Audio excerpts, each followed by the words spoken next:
नमस्कार, मैं हूं अंकुर और आप देख रहे हैं सत्यहिंदी.com। एक नजर अब तक की सुर्खियों पर। तमिलनाडु के कृष्णागिरी जिले के एक पटाखा फैक्ट्री में हुए विस्फोट में शनिवार को 3 महिलाओं सहित 8 लोगों की मौत हो गई।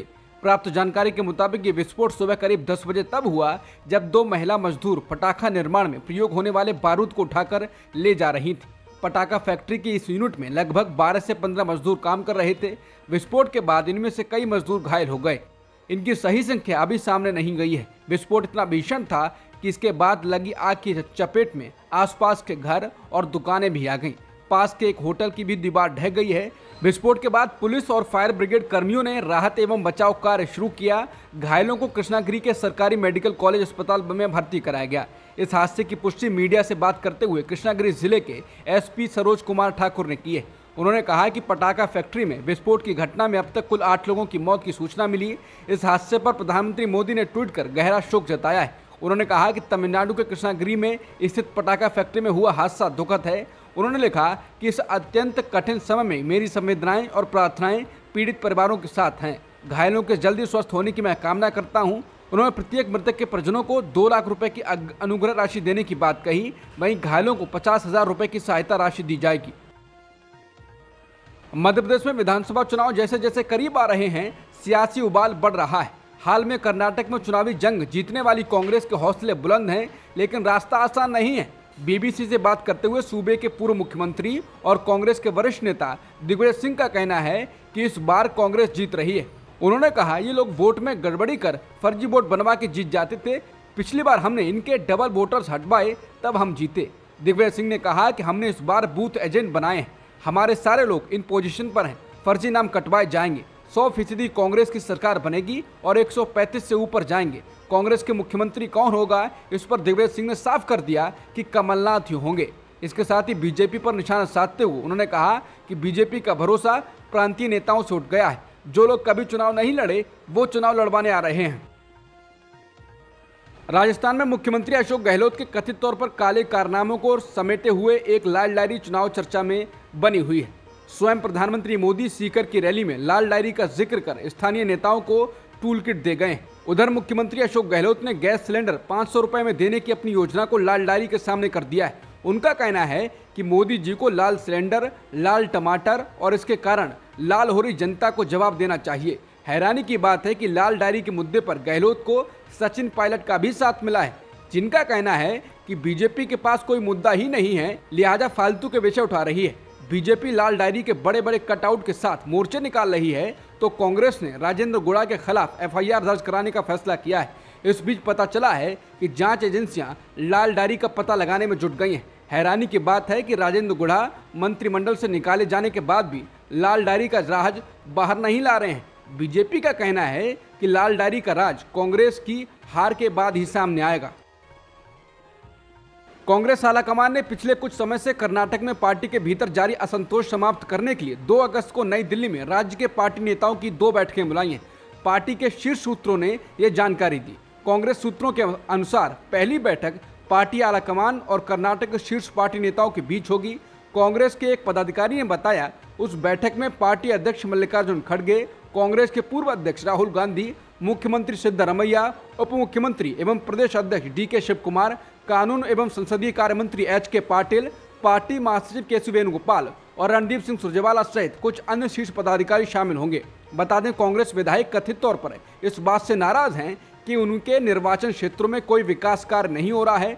मीटिंग के दौरान उन्होंने ये भी आरोप लगाया कि मंत्री उन्हें समय नहीं दे रहे हैं और उनकी समस्याओं का समाधान नहीं कर रहे हैं। पश्चिम बंगाल के पूर्व मुख्यमंत्री बुद्धदेव भट्टाचार्य को शनिवार शाम को हालात बिगड़ने के बाद महानगर के एक निजी अस्पताल में दाखिल कराया गया। अस्पताल में उनके स्वास्थ्य की जांच और इलाज के लिए एक मेडिकल बोर्ड का गठन किया गया है। अस्पताल के सूत्रों ने जानकारी दी। सरकारी सूत्रों ने बताया कि शनिवार सुबह से ही भट्टाचार्य की तबीयत बिगड़ने लगी थी। उनको सांस लेने में तकलीफ हो रही थी और खून में ऑक्सीजन की मात्रा भी कम हो गई थी। उसके बाद उनको अस्पताल ले जाने का प्रयास शुरू हुआ। विपक्षी गठबंधन इंडिया के डेलीगेशन ने मणिपुर पहुंचकर राहत शिविरों में जाना शुरू कर दिया है। कांग्रेस ने ट्वीट कर कहा कि मणिपुर में इंडिया के डेलीगेशन ने राहत शिविरों में जाकर लोगों से बात की, उनकी तकलीफें समझी और उन्हें हिम्मत दी। कांग्रेस ने कहा कि हम मणिपुर में शांति बहाल करने की हर संभव कोशिश कर रहे हैं। हम सभी मणिपुर के साथ खड़े हैं। इस दौरान कांग्रेस नेता अधीर रंजन चौधरी ने कहा कि मणिपुर के लोग बेहद डरे हुए हैं। इनका सरकार पर से विश्वास पूरी तरह से उठ चुका है। इन्हें पता है सरकार हमारी कोई मदद नहीं करेगी। विपक्षी गठबंधन इंडिया के सांसदों का दल आज शनिवार को मणिपुर जा रहा है, जिस पर बीजेपी नेता और केंद्रीय मंत्री अनुराग ठाकुर ने निशाना साधा। कोलकाता में अनुराग ठाकुर ने कहा कि गठबंधन के सांसदों को बंगाल और राजस्थान भी जाना चाहिए। अधीर रंजन चौधरी को सांसदों के साथ बंगाल की स्थिति भी देखनी चाहिए। अनुराग ठाकुर ने कहा कि बंगाल में जिनकी हत्या हुई, विपक्ष के सांसदों को उनके घरों पर भी जाना चाहिए। सांसदों को राजस्थान जाकर वहां की स्थिति भी जाननी चाहिए। ममता सरकार पर हमला बोलते हुए केंद्रीय मंत्री ने कहा कि बंगाल में ममता जी की नाक के नीचे पंचायत चुनाव में हिंसा हुई, वे गुंडों और अपराधियों को संरक्षण देती हैं। ममता जी का समय धीरे धीरे खत्म हो रहा है। सीबीआई ने मणिपुर यौन हिंसा मामले की जांच अपने हाथ में ले ली है। समाचार एजेंसी पीटीआई की रिपोर्ट के अनुसार केंद्रीय गृह मंत्रालय ने इस मामले की जांच सीबीआई को सौंपने का फैसला किया था। अधिकारियों ने बताया है कि अज्ञात लोगों के खिलाफ दर्ज की गई मणिपुर पुलिस की एफआईआर सीबीआई को हैंडओवर कर दी गई है। बता दें, मणिपुर में मैतेई और कुकी समुदाय के बीच बीते 2.5 महीने से जारी हिंसक संघर्ष के बीच 19 जुलाई को मणिपुर की 2 महिलाओं के साथ यौन उत्पीड़न का एक भयावह वीडियो सामने आया, जिससे देश के लोग आक्रोशित हो गए। विपक्ष लगातार पीएम मोदी से संसद में बोलने की मांग कर रहा है, लेकिन वो अभी तक बोलने को राजी नहीं हुए हैं। हालांकि चुनावी राज्य जैसे राजस्थान में जाकर रैलियां तो कर रहे हैं। बीजेपी लगातार पसमानदा मुसलमानों को लुभाने वाले कदम उठा रही है। इस कदम में बीजेपी ने आज ही यानी शनिवार को अलीगढ़ मुस्लिम विश्वविद्यालय के पूर्व कुलपति तारिक मंसूर को बीजेपी का उपाध्यक्ष नियुक्त कर दिया है। उनकी ये नियुक्ति उसी दिन हुई है जिस दिन गृहमंत्री अमित शाह पूर्व राष्ट्रपति एपीजे अब्दुल कलाम पर एक किताब का विमोचन करने के लिए तमिलनाडु के रामेश्वरम में थे। उन्होंने पूर्व उपराष्ट्रपति की जमकर तारीफ की। बीजेपी के इन कदमों को पसमानदा मुस्लिमों तक अपनी पहुंच मजबूत करने के तौर पर देखा जा रहा है। बीजेपी जिन पसमानदा मुसलमानों पर अपनी नजर गड़ाए हुए है, वो मुस्लिमों में बहुसंख्यक हैं। आमतौर पर उच्च और नीची जाति का भेदभाव मुस्लिमों में भी है। अशरफ मुसलमान मसलन सैयद, शेख, मुगल, पठान आदि शीर्ष पर हैं और सैयद बिरादरी अत्यधिक सम्माननीय है। अशराफ प्रभुत्व के खिलाफ आंदोलनों का नेतृत्व पिछड़े और दलित मुसलमानों ने किया है और इन्हें ही पसमानदा नाम से जाना जाता है। समुदाय के केवल 15% लोग इन उच्च जाति समुदायों से आते हैं, जबकि बाकी बड़े पैमाने पर पसमानदा मुसलमान हैं।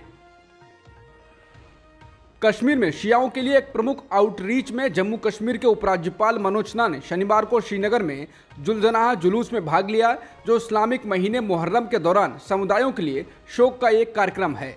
काली पोशाक पहने हुए एलजी सिन्हा ने श्रीनगर के बोटा कदर इलाके में शहर के सबसे अस्थिर हिस्से का दौरा किया और जुलजनाह का चादर चढ़ाई, जो पैगंबर मोहम्मद के पोते इमाम हुसैन की शहादत को याद करने के लिए निकाला गया एक जुलूस था। एलजी सिन्हा को भी उपस्थित लोगों के बीच जलपान वितरित करते हुए देखा गया।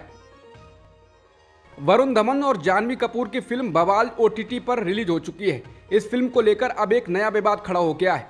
कई यहूदी संगठनों का आरोप है कि लाखों लोगों की सुनियोजित हत्या और अत्याचार को फिल्म में बहुत हल्के तरीके से दिखाया गया है। भारत में इजराइल की एम्बेसी ने इस पर चिंता जाहिर की है। एम्बेसी ने ट्वीट कर लिखा है कि हम मानते हैं कि ऐसा करने के पीछे कोई गलत इरादा नहीं होगा, लेकिन फिल्म में होलोकास्ट को दिखाने के लिए ठीक से शब्दों का इस्तेमाल नहीं किया गया है। भारत में इजराइल के राजदूत नाओर गिलोन ने ट्वीट कर कहा है कि मैंने बवाल फिल्म नहीं देखी और ना ही देखूंगा, लेकिन जो मैंने पढ़ा है उसमें समझ आता है कि फिल्म में होलोकास्ट को दिखाने के लिए कमज़ोर शब्दों का इस्तेमाल किया गया है। उन्होंने कहा कि होलोकास्ट का चित्रण ऐसा होना चाहिए जो हम सबको परेशान कर दे, और जो लोग इसकी भयावहता के बारे में नहीं जानते उन्हें इसके बारे में पढ़ना चाहिए। एमएससी के साथ देते हुए बीजेपी नेता कपिल मिश्रा ने भी ट्वीट कर कहा है। उन्होंने कहा, बवाल फिल्म बनाने वाले लोगों को इजराइल और दुनिया भर में फैले यहूदी लोगों से बिना शर्त माफी मांगनी चाहिए। बीजेपी ने शनिवार को अपने राष्ट्रीय नेतृत्व पदों में बदलाव किया है। पार्टी द्वारा जारी केंद्रीय पदाधिकारियों की सूची में बांडी संजय कुमार और राधा मोहन अग्रवाल को महासचिव पद मिला है। सूची में 15 उपाध्यक्ष, 9 महासचिव, संगठन प्रभारी के रूप में बीएल संतोष और 13 सचिव शामिल हैं। बीजेपी की सूची तब आई है जब वो राजस्थान, मध्य प्रदेश, छत्तीसगढ़ और तेलंगाना जैसे राज्यों में आगामी विधानसभा चुनावों की तैयारी कर रही है। इन चुनावों की रणनीति के तहत ही इसने कई कदम भी उठाए हैं। एक दिन पहले ही इन राज्यों के लिए चुनाव के लिए प्रभारियों की नियुक्ति भी की गई है। बहरहाल बीजेपी ने अब केंद्रीय नेतृत्व में बदलाव की सूची जारी की है। सुप्रीम कोर्ट ने देश में बार बार होने वाली मॉब लिंचिंग और भीड़ के हमलों पर कम से कम 6 राज्यों से जवाब तलब किया है। सुप्रीम कोर्ट ने केंद्रीय गृह मंत्रालय और महाराष्ट्र, ओडिशा, हरियाणा, राजस्थान, बिहार और मध्य प्रदेश के पुलिस प्रमुखों से इस मामले में दायर याचिका का जवाब देने को कहा है। इस संबंध में दायर याचिका में कहा गया है कि 5 साल पहले इस संबंध में सुप्रीम कोर्ट के फैसले के बावजूद मॉब लिंचिंग की घटनाएं रुकी नहीं है। इस फैसले में कहा गया था कि अल्पसंख्यक समेत किसी भी समुदाय की रक्षा की जिम्मेदारी सरकारी मशीनरी पर है। वकील कपिल सिब्बल ने जस्टिस BR गवई की बेंच के सामने अपनी दलील शुरू करने से पहले सुप्रीम कोर्ट से अनुरोध किया कि उन्हें ये नहीं कहा जाए कि ऐसे मामलों में हाई कोर्ट जाएं। उन्होंने कहा कि मॉब लिंचिंग और भीड़ की हिंसा के ये मामले तमाम राज्यों में हो रहे हैं, इसलिए इसके शिकार लोगों को राज्यों की अदालतों में जाने को ना कहा जाए। सिब्बल ने कहा अगर वो वहां जाते तो उन्हें सिर्फ 2 लाख के मुआवजे के अलावा कुछ नहीं मिलने वाला।